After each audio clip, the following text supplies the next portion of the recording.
L'imparfait est le contraire de l'instant.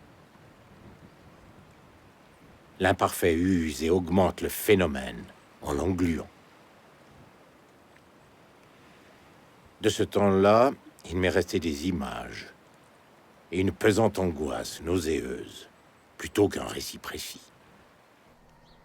Pauvre, ennuyeuse, lente enfance et son jeu hypocrite, faire semblant d'être heureux, joyeux, enjoué, poli, être propre, être obéissant, être à l'heure, manger ce qui était mis dans mon assiette, aller au lit sans avoir sommeil.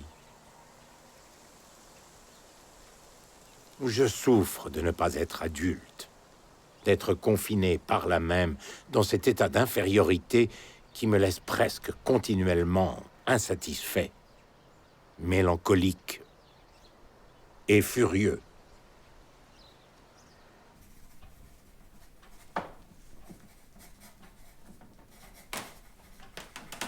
Mon père n'était ni violent ni méchant. La vraie fureur était ailleurs.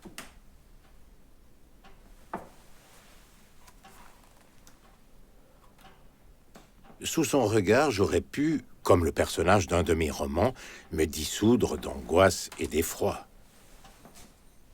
Il n'en a pas été ainsi.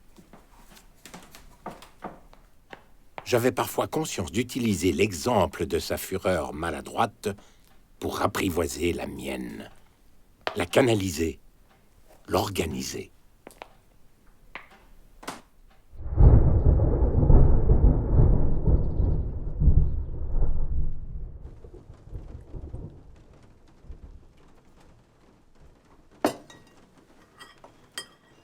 J'essaye de me souvenir de mon père.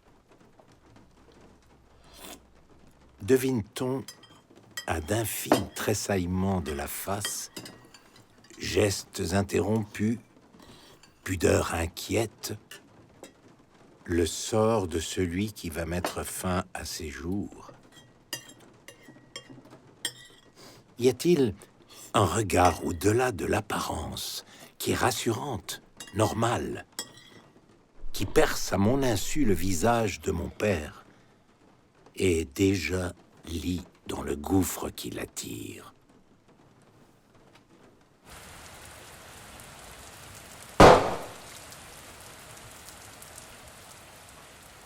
Quand mourra-t-il? Il est peut-être déjà mort, et je rêve, la main posée sur son drap. J'ai honte, mais il faut le dire, sa mort m'a délivré. J'ai souffert de ce sentiment scandaleux de liberté. Mais j'ai ressenti cette liberté comme une joie exaltante. En même temps, j'aimais mon père. J'ai souffert de sa disparition, comme d'une privation horrible qui m'arrachait à moi-même, me changeait brutalement. En même temps, je sentais ma force. Je commençais à reprendre pied. Une espèce de joie catastrophique et de malice me venait.